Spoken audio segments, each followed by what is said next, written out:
नागिन की बच्ची। ये कहानी एक छोटे से गांव नीलवाड़ा की है। वहां के लोग बहुत ही मिलनसार थे। छोटा सा गांव था। गांव क्या, एक परिवार ही था। सभी घरों के बच्चे साथ में खेलते। शाम को औरतें मिलती, बातें करती। बहुत ही खुशनुमा माहौल हुआ करता था।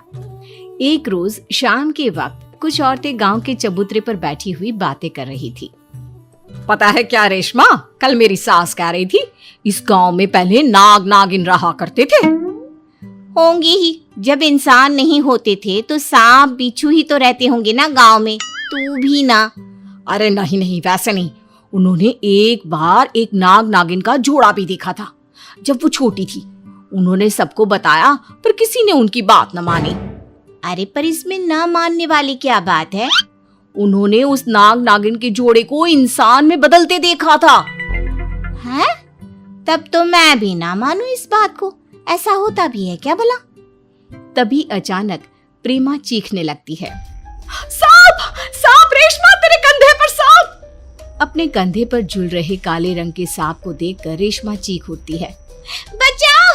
बचाओ सांप! उस सांप के पीछे एक छोटा सांप भी भागता है और दोनों सांप फौरन अदृश्य हो जाते हैं। हे भगवान, लगता है ये सांप बैठा हुआ मुझे ही देख रहा था। गलती हो गई, अब नहीं कहूंगी कुछ भी। ये कहकर रेशमा अपने घर चली जाती है और प्रेमा अपने घर। अगली सुबह सबकी नजर एक औरत पर पड़ती है जो अपना सामान हाथ में उठाए अपनी बेटी के साथ गांव में आती है। ये औरत कौन है? पहले तो इसे कभी नहीं देखा। चलना पूछते हैं।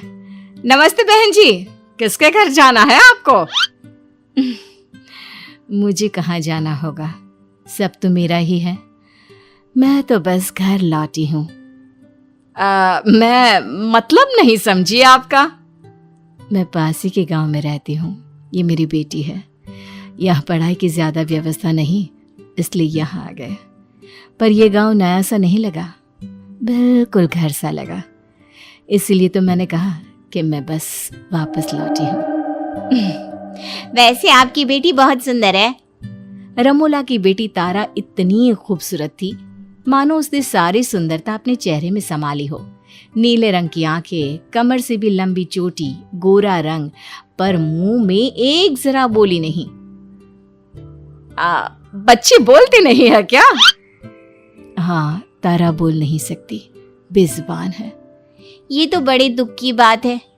बेटी जरा मुंह खोलकर जबान दिखाना तो। तारा जैसे ही मुंह खोलती है उसकी जीभ देखकर रेशमा के होश उड़ जाते हैं। तारा की जीभ बीच से कटी हुई थी, बिल्कुल सांपों की तरह। ये क्या? अरे ऐसे क्या कर रही है तू? बच्ची का मजाक मत उड़ा। हद है रेशमा, तू भी। रेशमा की हरकतों से वाकिफ प्रेमा वहां से चली जाती है। उसी रात रेशमा का पति रात को अपने कमरे में सो रहा होता है। उसकी चीख की आवाज से उसकी पत्नी भागते हुए कमरे में आती है।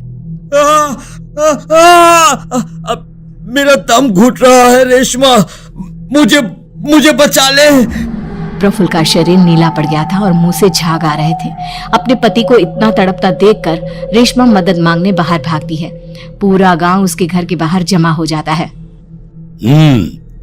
ये काम तो किसी सांप का लगता है, आ गया होगा कहीं से। होंठ पूरा नीला पड़ गया है प्रफुल्ल भैया का। अरे इस गांव में किसी को जहर निकालना आता है क्या? तारा कुछ मदद कर सकती है, आप लोग इजाजत दे दो, पर कमरे में और कोई नहीं होना चाहिए। तारा प्रफुल्ल के पास जाती है और प्रफुल्ल के शरीर का सारा जहर चूस लेती है। मेरा जहर वापस बस मैं ही ले सकती हूँ। सबको मारने के लिए एक को तो बचाना ही होगा ना।